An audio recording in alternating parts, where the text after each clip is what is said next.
In every new city there is A moment when it finally feels like use. എല്ലാവർക്കും അത് ചിലപ്പോൾ different ആയിട്ടായിരിക്കും feel ചെയ്യണം. ഒരു വിസിറ്റിംഗ് വിസ എടുത്ത് നാട് വിട്ട് പുതിയ നാട്ടിലെത്തിയപ്പോൾ എന്നെ ഇവിടെ വെൽക്കം ചെയ്യാൻ ഒരുപാട് ഫ്രണ്ട്സ് ഉണ്ടായിരുന്നു. തിരക്കിൻ്റെ ഇടയിലും കുറച്ച് പേരൊക്കെ എന്നെ കാണാൻ വന്നിട്ടോ. അങ്ങനെ ഒരാളാണ് ദേ ഈ പോകുന്നത്. ഇതാണ് Afeef, one of my favourite junior from college. നിങ്ങൾ വന്നിട്ട് നമുക്ക് എവിടെയെങ്കിലൊക്കെ പോകാമെന്ന് പറഞ്ഞൊരുത്തനാണ് കേട്ടോ. ആ വന്ന വീക്കിൽ തന്നെ ഇവൻ എന്നെ കാണാൻ വന്നു. ഒരുപാട് നേരം ഞങ്ങൾ കഥകൾ പറഞ്ഞങ്ങനെ നടന്നു.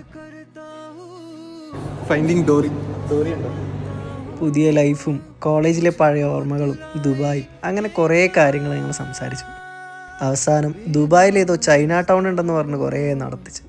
കുറച്ച് അധികം നേരത്തെ കാത്തിരിപ്പിന് ശേഷം കണ്ടുപിടിച്ചതിൻ്റെ ഒരു സന്തോഷമാണ് കേട്ടോ അവൻ്റെ മുഖത്ത്.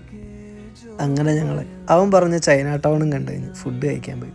എപ്പോഴും കാണുമ്പോൾ ഉള്ള പോലെ തന്നെ അവൻ്റെ ഏറ്റവും ഫേവറേറ്റ് ആയിട്ടുള്ള പിജ്ജയും കഴിച്ച് പിന്നെയും കുറച്ച് നേരം ഇരുന്ന് പഴയ കഥകളൊക്കെ പറഞ്ഞ് കുറച്ച് നേരം വെയിലും കൊണ്ട് ഞങ്ങൾ പോയി പറഞ്ഞു.